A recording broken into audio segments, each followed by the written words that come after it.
The verse for our message today is Amos chapter 5 and verse 20. And it says this, "Is not the day of the Lord darkness and not light, and gloom with no brightness in it?" Now, you probably already caught on to me here. This is not a 20 verse 20 verse. This is a 5 verse 20 verse. Actually, last Sabbath, we finished our last chapter 20 verse 20 verse in the Old Testament. And I was kind of skimming over the Old Testament, looking to see if there were any, some of the small minor prophets that only have one chapter. I was thinking maybe I would preach on just the verse 20 of one of those. And as I was kind of skimming through some of the Old Testament prophets, my eyes dropped on a verse here in Amos 5 that I realized as I looked at it, I could just sense the Holy Spirit speaking to me and saying, "Pastor, that's the verse that you need to speak on this coming Sabbath." And so I chose that verse. It's not Amos 5 verse 20, but it's in that context around the verse. And we'll take a look at that verse at the very end of this message. But before we get there, I want to tell you a little bit about my glasses. Not these glasses, but the lens through which I grew up looking at life. I grew up in northern Wyoming in a white family, an Adventist family, and in that experience of where I grew up with a certain perspective on life, a certain vocabulary of how I spoke about different things, and most certainly a certain way of seeing the world.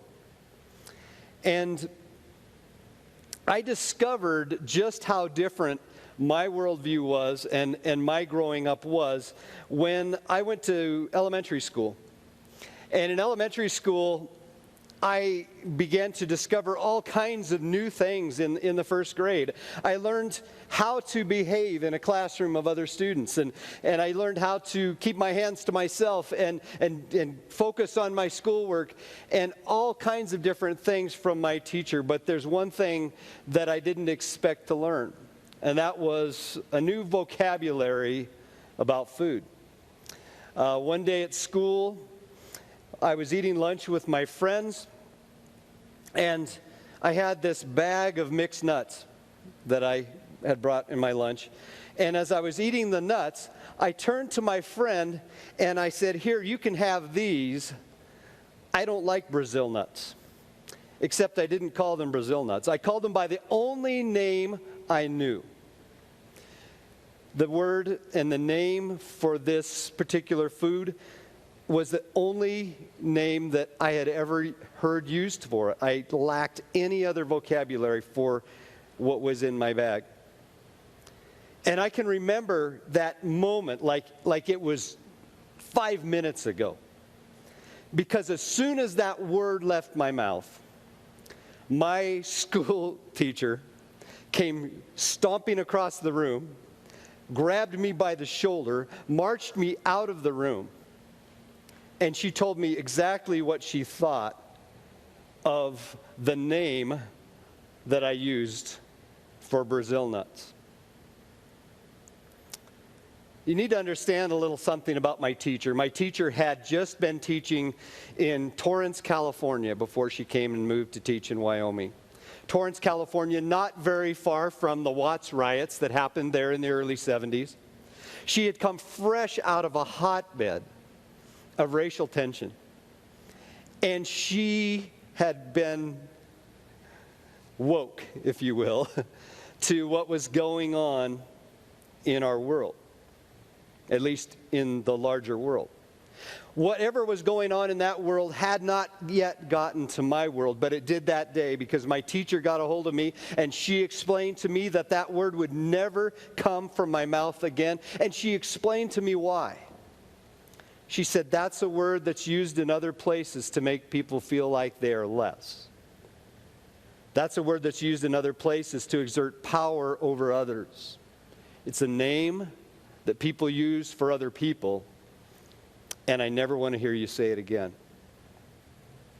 Like I say, I can remember that lesson like it happened 5 minutes ago, and it changed my vocabulary. I now knew the name Brazil nuts. and I used it every time. Well, you know what the Apostle Paul said? He said, when I was a child, I spoke as a child, but when I became a man, I put away childish ways. And part of what I have to share with you today is that I am still, as a man, growing in the process of putting away childish ways. Growing in the process of learning to see, not through my glasses, but to see through somebody else's eyes. To see from somebody else's perspective and to understand my brothers and sisters in this world. So I'm here today to talk to you about something that even in how I handle this message, you may recognize that I still have a lot to learn. And I ask you for mercy and kindness as you listen to this message. And this message, as I said, comes from the book of Amos. And it comes from Amos chapter 5. And starting with verse 18. Imagine being a prophet and bringing a message from the Lord. Now before I read this verse, I want to talk to you a little bit about Israel in Amos's day. Because when we're studying our Bible books, sometimes we fail to recognize that different prophets are speaking in different contexts. They're speaking in different times and places. We have our prophets of the exile. We have pre-exile prophets, and Amos is one of those. Amos is bearing a message from the Lord to the people of Israel around 200 years before the Babylonian exile. And as he comes with his message to share with the people of Israel, I can imagine that there's a little bit of trembling and fear that comes along with his message, because he's coming to people in a time of peace and a time of prosperity, but he's coming with a message that is a rebuke. It's like the teacher running across the room and grabbing the first grader by the arm and taking him out of the room and saying, I've got something serious I need to talk to you about. And I imagine that the prophet Amos is a little bit nervous as he shares a message from the Lord that begins with the word woe. Woe to you who desire the day of the Lord.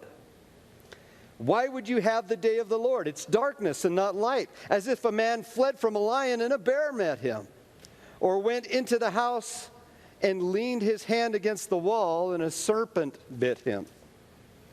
Is not the day of the Lord darkness and not light, and gloom with no brightness in it? Verse 20.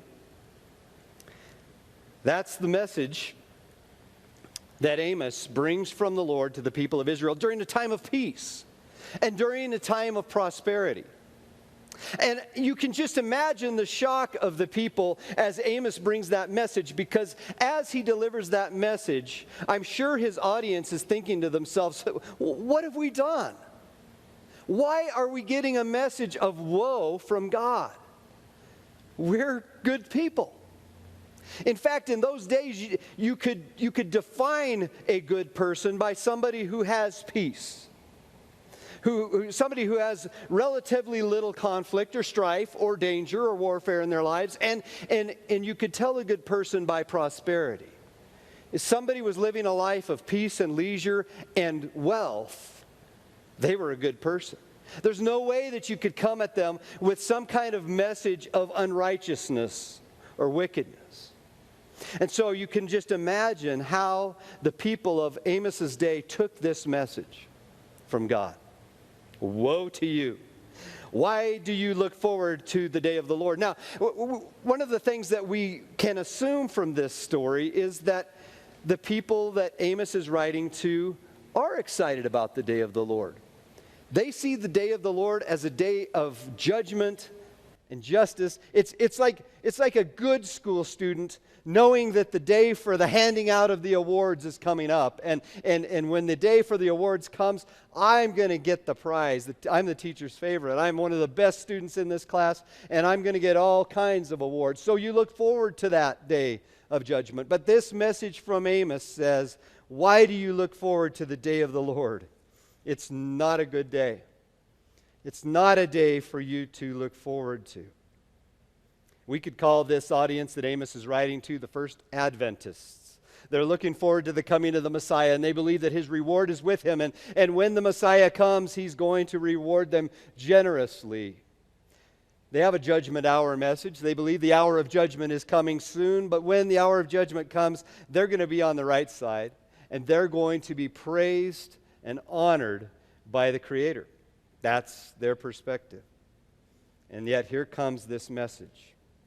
It's a day of darkness and not light. Why would you want the day of the Lord? Right after he suggests that this day of the Lord is darkness, we find God saying something that we don't expect. We find God using the word hate. He says here in verse 21 of Amos 5, I hate, I despise your feasts, and I take no delight in your solemn assemblies.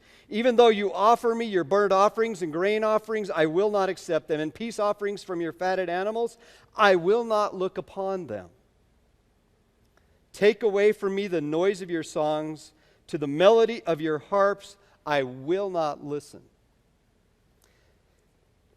Already this audience of Amos's is receiving a message from God where God is saying, don't look forward to the day of the Lord. I'm not even happy with your worship services. I hate your church services, God is saying in these verses. And as we read him saying that, we find ourselves thinking about church here in Wasatch Hill. You know, we've been on this social distancing quarantine for a long time now, and I keep getting messages, I keep hearing from those of you, part of our church family here at Wasatch Hills, saying, when are we going to open again, Pastor? And I stand here right now recording a sermon to empty pews. One person here, running the sound, running the cameras, filming this message, and I miss the days when we used to fill this place up with people and worship God. And I loved our worship services. But is it possible, just like those people in Amos's day that thought their worship services were amazing and thought that everything was wonderful, is it possible that God could come to us here at Wasatch Hills and God could say to us, I hate your church services? Imagine that God comes here to Wasatch Hills. He's here in the congregation with us, and after the service, we come up to him and say, so, Lord, how did you like our worship service today? And he says, hated it. And you say, the potluck? Hated it. The offering? Hated it. The music? Despised it. Even the special music? Yes, especially the special music. What about the sermon? Yep, hated that too. You can imagine this response, and you can imagine us kind of lifting up our toes and stepping back a little bit and saying, ouch. We didn't want to hear that. We didn't want to receive that kind of message from God. What was wrong with it? What was wrong with our music? What was wrong with our worship service? What's wrong with our offerings? God, we're giving you our best. Why do you despise it?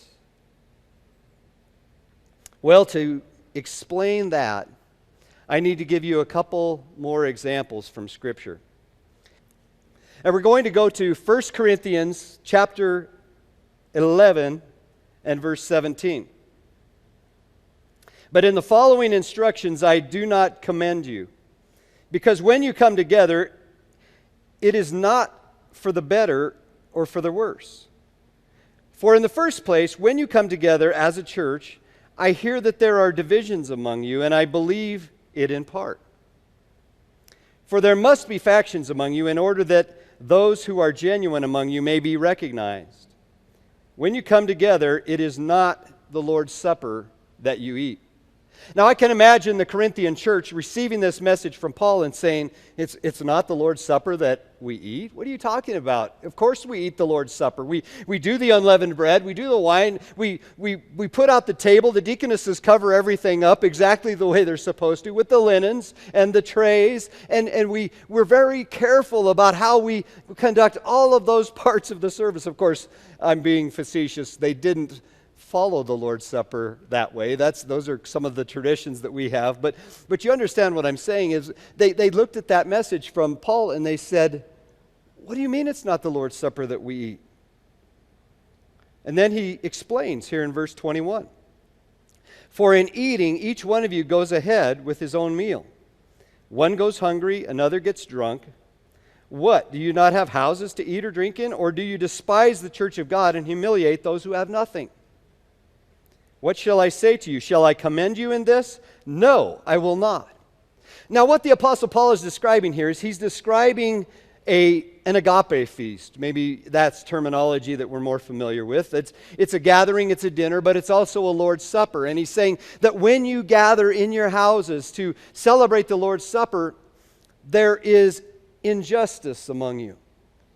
There are some that are in power, and there's some that are in authority and they're in control, and it's the wealthier people among you. And whoever has status comes into the room, and they can immediately walk across the room and grab as much food as they want. But the people that are not as high on the pecking order, they walk into the room and they have to wait. And they wait for all the important people to do what they're doing. And then they come, and when they come, there are scraps that are left. So instead of partaking in the Lord's Supper, they are not receiving anything. And then he goes on. And he says to them, anyone who eats and drinks without discerning the body eats and drinks judgment upon himself. What the Apostle Paul is saying in this context is he's saying when you come together and you have the Lord's Supper, if you don't recognize that everybody in that room is your equal, if you don't recognize that everybody in that room is a sinner saved by grace in Jesus Christ and is an equal part of the body, if you don't recognize that, you eat and drink condemnation upon yourself. Your participation in the Lord's Supper is an offense to God. Well, there's another verse that can help us to illustrate this. And it may have been this teaching that the Apostle Paul was thinking about when he wrote to the Corinthians and straightened them out, because this is a teaching of Jesus. And this teaching of Jesus is in the book of Matthew. It's in Matthew chapter 23. And here Jesus is, he's addressing the church of his day. He's addressing people in his day who believed that they were the good people. In fact, in Jesus' day, if you were to ask somebody who most faithfully follows the law of Moses, who are the good followers of God in our world, they would have said the scribes and the Pharisees for sure. And so imagine how this message feels to them, very much like the message in Amos 5, as Jesus himself pronounces a woe to the best religious people of his day, the scribes and the Pharisees. Matthew 23, verse 23. Woe to you, scribes and Pharisees, hypocrites!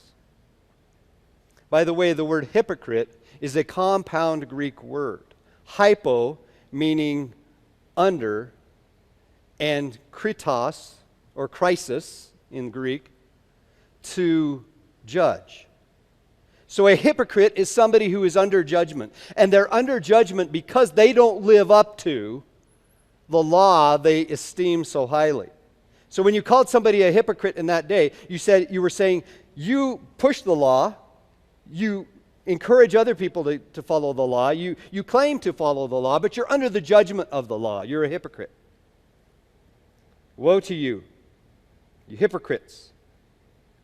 For you tithe mint and dill and cumin and have neglected the weightier matters of the law, justice, mercy, and faithfulness. These you ought to have done without neglecting the others. You blind guides, you strain out a gnat and you swallow a camel. Now, the one thing that we often zero in on when we read this verse is the humor in what Jesus has just shared. I mean, we picture somebody wearing his garments and his phylacteries, and he's carefully straining out a gnat out of his soup, and then he ingests an entire camel. Jesus is using some humor here to kind of set some people at ease while at the same time hitting them with a very powerful message. And what we see Jesus reference here is that as important as tithes and offerings are, there are weightier matters.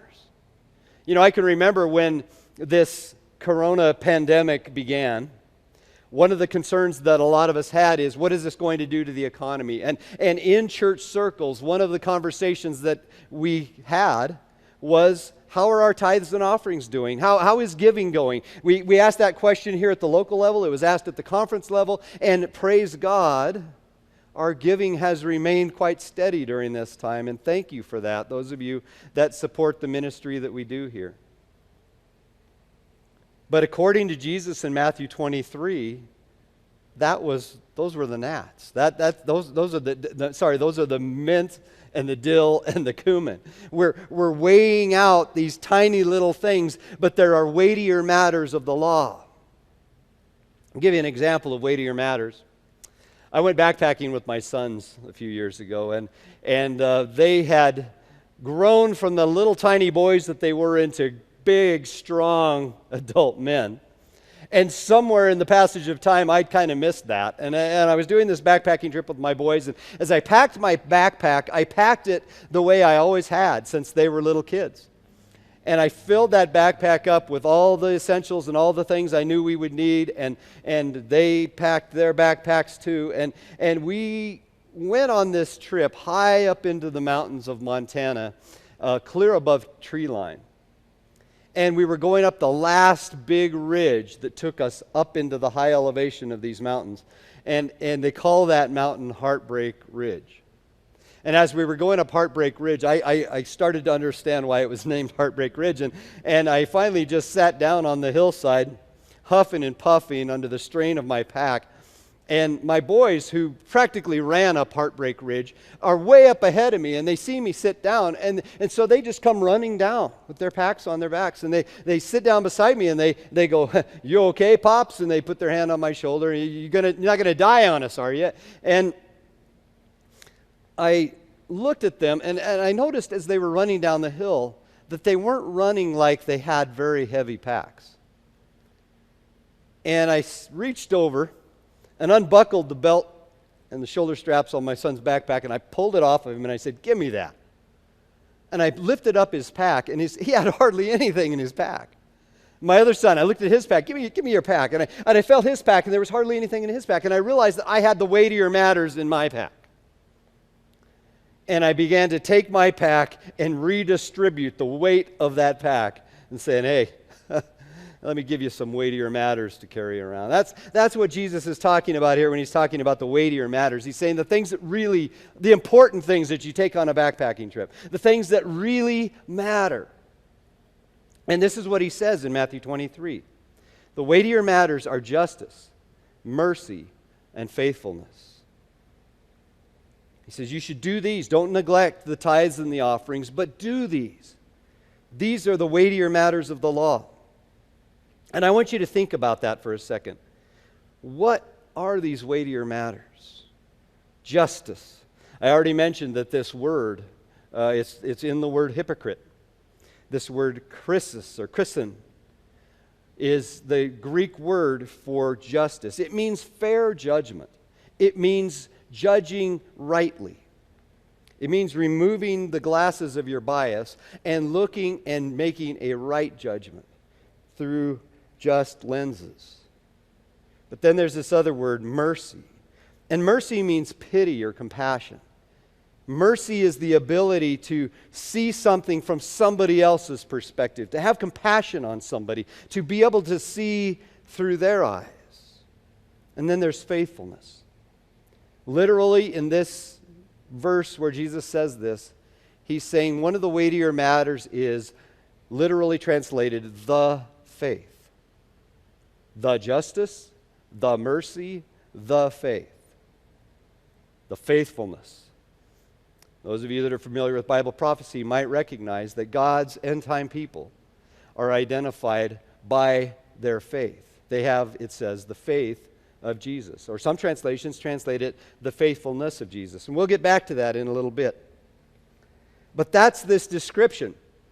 It's judging fairly, judging with compassion, and exercising compassion for others, and it's living out the faithfulness of Jesus. It reminds me of another Old Testament passage that we've memorized.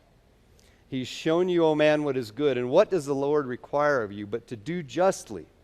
Some translations say do justice, and to love mercy, and to walk humbly with your God. I love that verse because it lists three things in terms of our relationship with other people.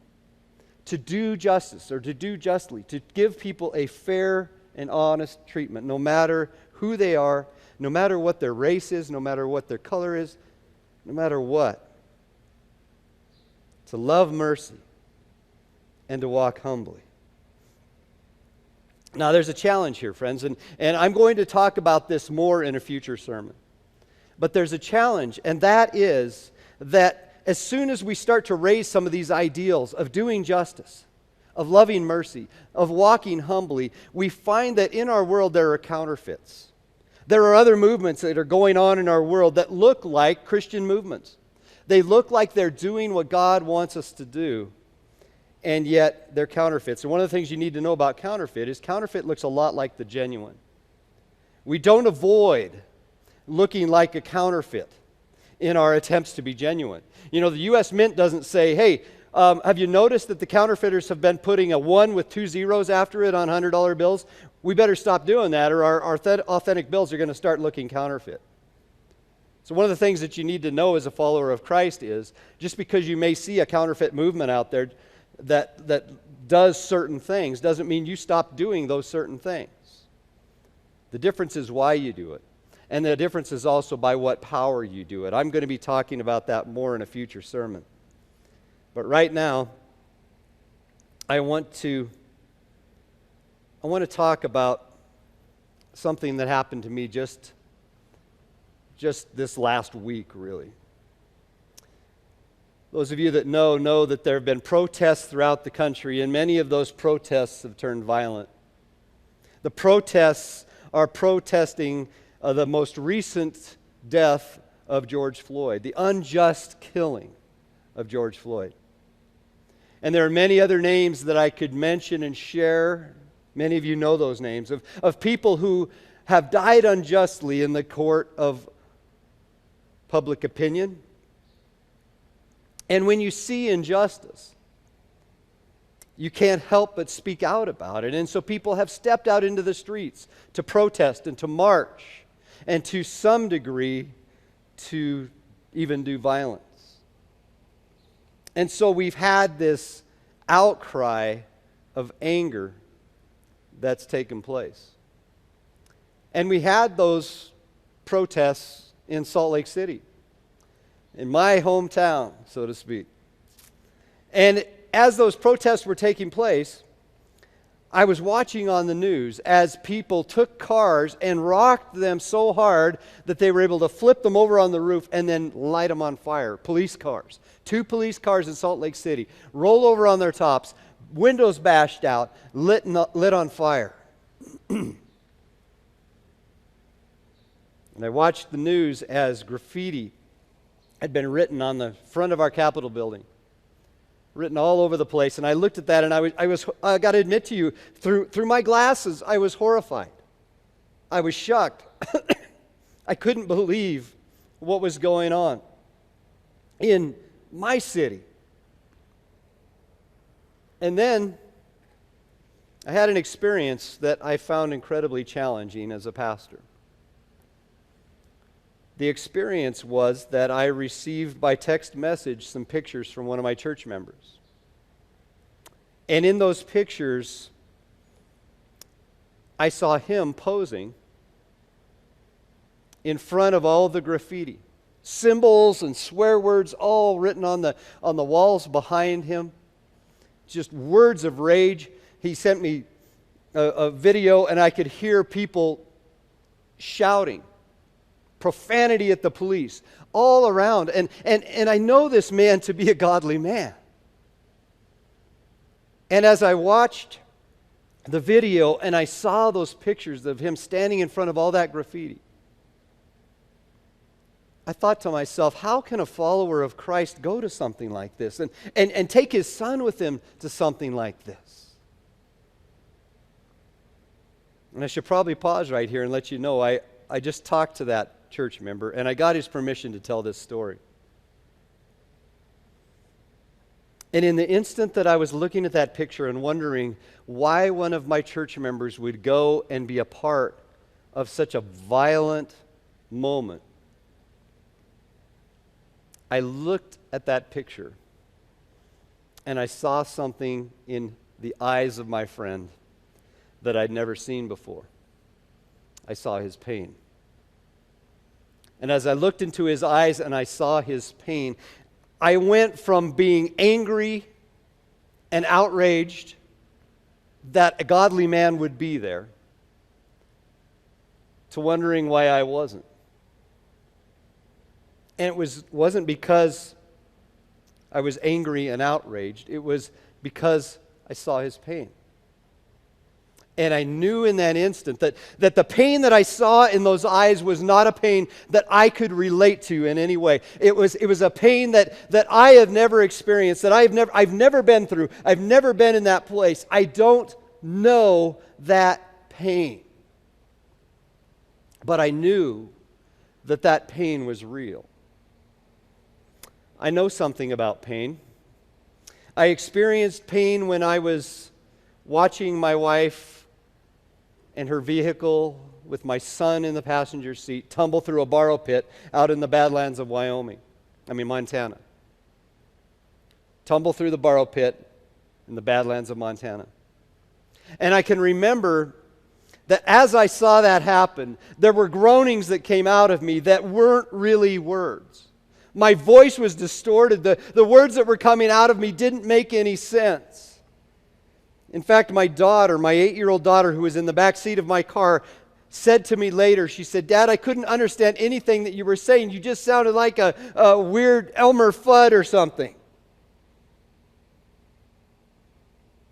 And I was just saying things like, oh no, I can't believe what just happened. And words were coming out of my mouth that were almost unintelligible. And those unintelligible words are words of pain. And while I never had the experience of my friend, because I'm not black, I could relate to the experience of being in an anguish that is so painful that sometimes this is the only way you can express your pain. My wife, because of her accident, has chronic pain. And she's committed her life to creating a telephonic coaching process to work with people that have chronic pain, to help them understand their pain and learn how to actively do life in spite of a chronic and permanent condition. So I know a lot about pain. And one of the things that I know about pain from my wife is that everybody's chronic pain is real. And part of why it can't always be figured out by science is because we tend to think of pain as acute pain. You know, if you have something sticking out of your skin, then we know what's causing your pain. But chronic pain isn't that kind of pain. Chronic pain isn't acute pain. Chronic pain is chronic pain. And chronic pain is coming from somewhere. It could be a previous injury. It could be an emotional injury. It could be an injury that has both acute and chronic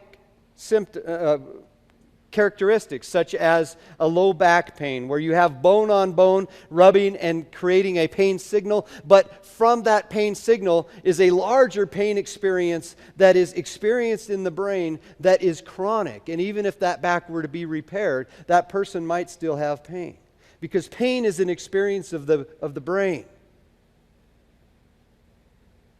And that's not to say that the pain doesn't exist. It's not to say it's all in your head, because the experience of pain is real.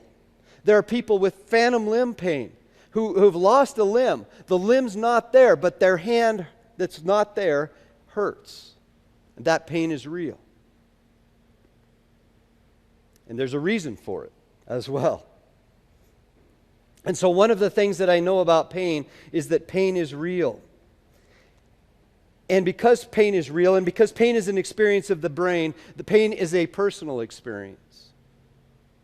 What that means is that you can't know someone else's pain because you can't tap into their brain and experience what they are experiencing. But you can't deny their pain either. It's not your pain, it's their pain.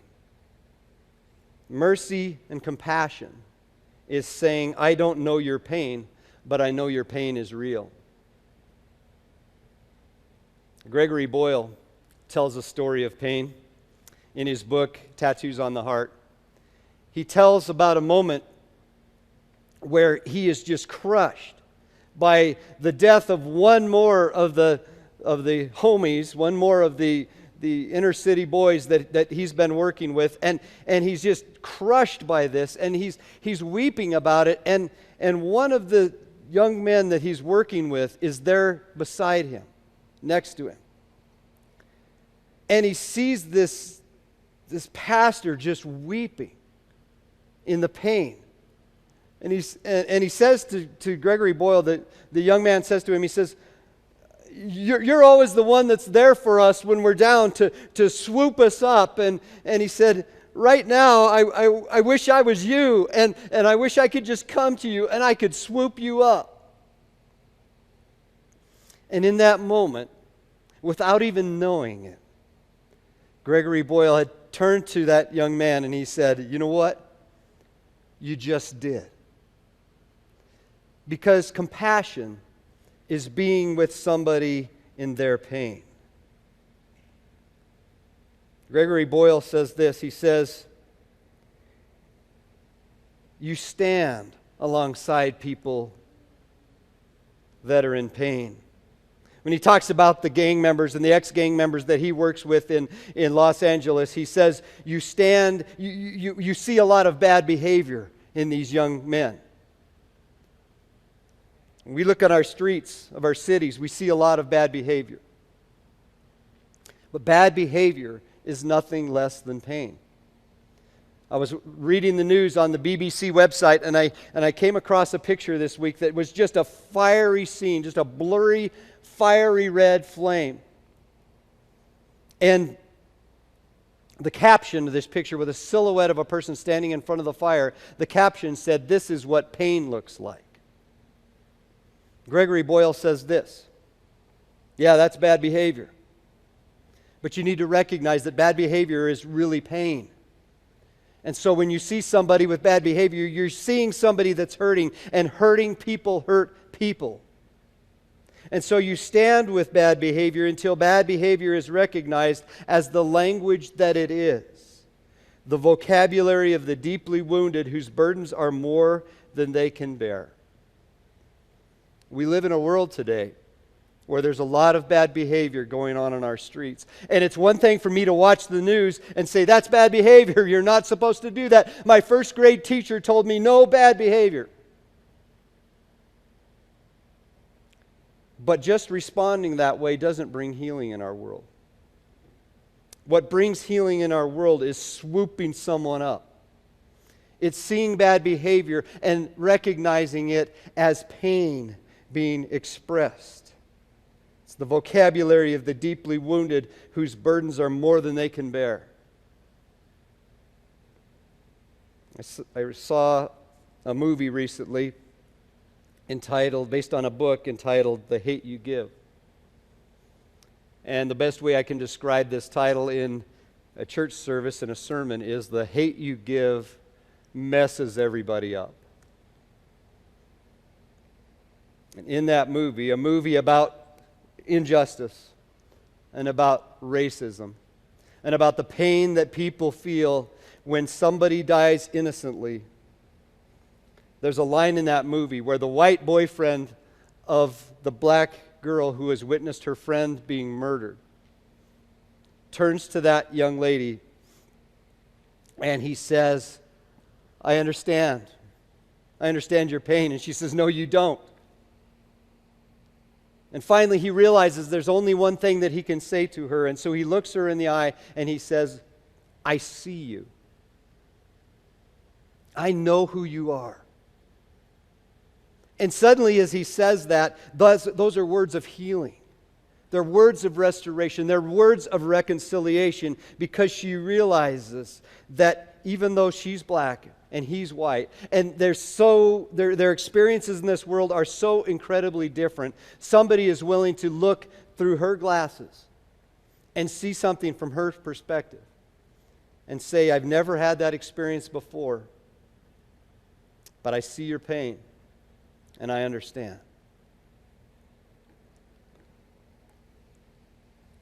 This verse in Amos chapter 5 that addresses these people who have everything going for them. They live in a time of peace. They live in a time of prosperity. Find God addressing them. And he says to them, I hate your church services. He comes to them and he says, the way that you have been doing church needs to change. The way that you have been gathering, the way that you have been worshiping, all of that needs to change, because something's missing. It's not so much what's wrong with what you're doing in church, it's something's missing. We haven't met here in this chapel, here in this sanctuary, for church in a really long time. And the question that I think we face today is, when we gather, are we going to just go back to business as usual? Are we going to do church as normal? And we've had a lot of conversations about that, and we know that's not going to be the case. We're going to start out with social distancing. We're going to start out with 6 feet apart. We're probably going to start out with masks. We're going to probably start out with all kinds of different things. But the question, so a lot of things are going to change. But the question for us is, what about this? What about these things? I haven't read for you yet the gripe that God had with the people in Amos.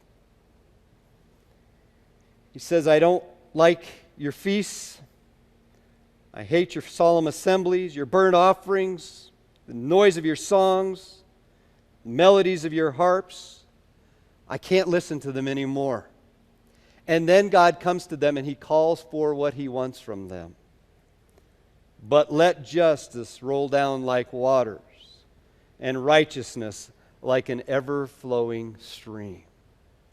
Now, what I find most meaningful about that verse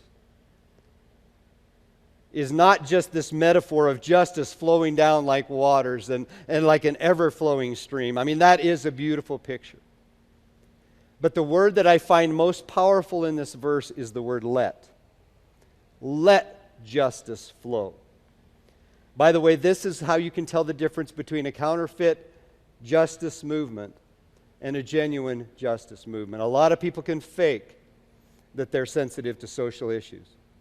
A lot of people can fake that they're sensitive to racial issues. Just the societal pressure alone is enough to make some people shape up. But you'll know if it's genuine or not when justice really does flow like a river, like an ever-flowing stream, when it really does change. And it all hinges on this word let. Because we don't manufacture justice. We don't make justice. We can't create justice. It's not something that we can fabricate through political means, through laws, through anything else. It's not something you can make. It already exists. Justice happened and occurred on a hill far away where an old rugged cross stood.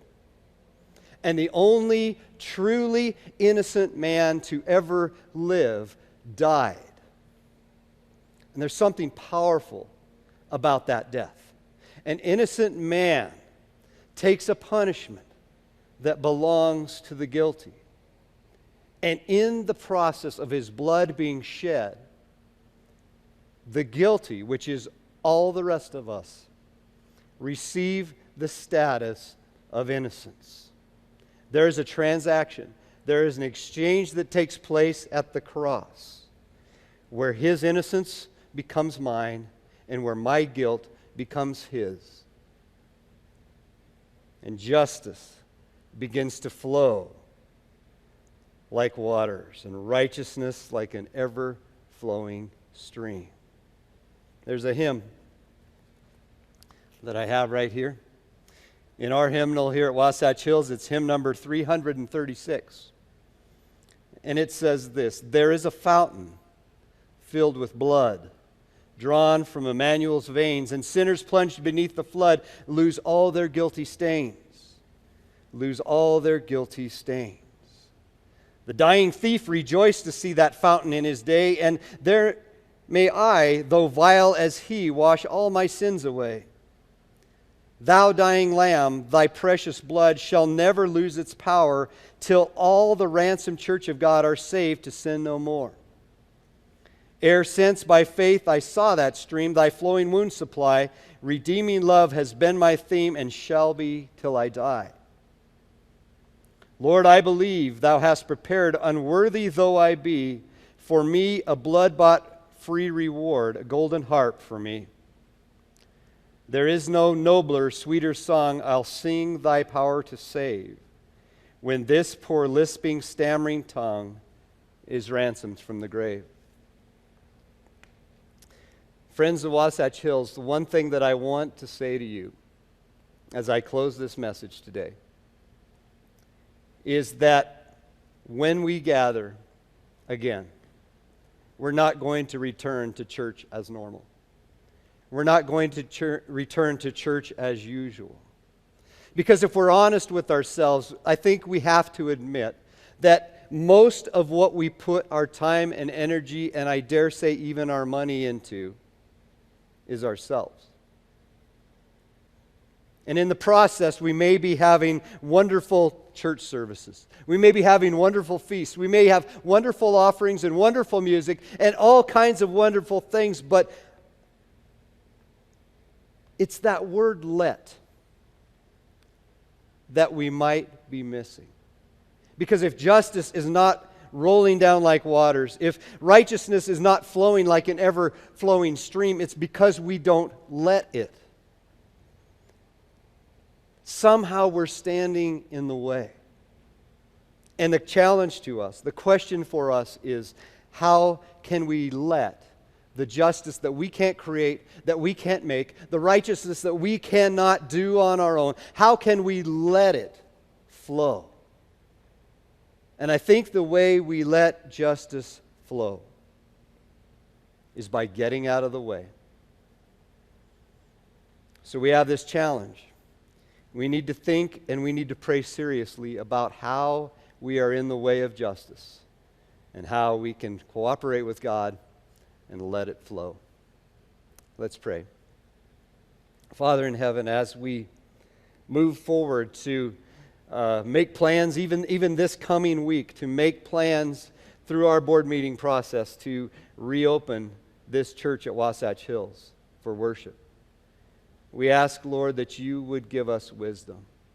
May we reopen in a way that you are satisfied with. May we open in a way that glorifies you, and may we let justice roll down like waters and righteousness like an ever-flowing stream, I pray. In Jesus' name, amen.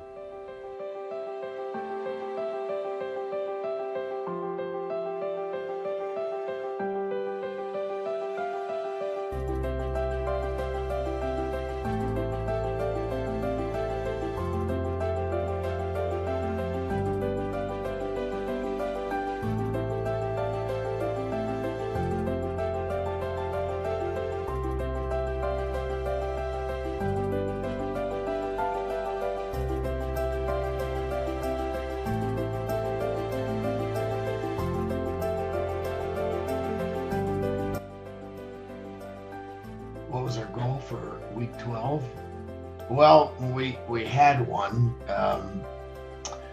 but we decided that given current events and the events around the death of George Floyd, that the topic was, too important to put an overriding editorial agenda on or a theatrical agenda on. So we just kind of let things roll this week.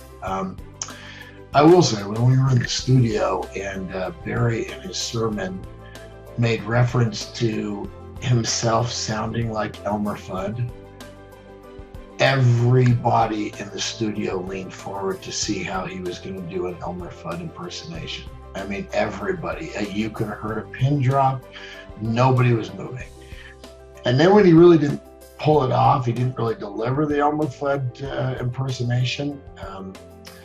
The executive producer was hoping, he wanted to cut right there and reshoot and get Barry to do that Elmer Fudd impersonation. But once again, we decided this week was pretty important just to let the camera roll.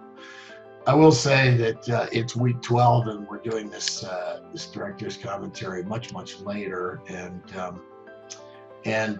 in week 12 we did pick up our first major sponsor for the sermon series. So we're pretty excited about that.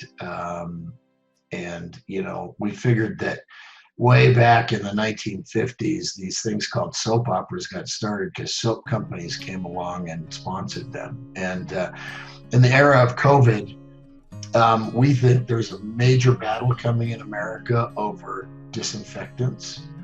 Is it going to be the one that starts and ends with an L, 5 letters, or is it going to be the one that starts with a C and ends with an X and it's 5 letters? And I can't mention the brand names for obvious reasons, but so we were pretty excited to get a sponsor to be able to participate in the whole disinfecting debate that we see coming in America.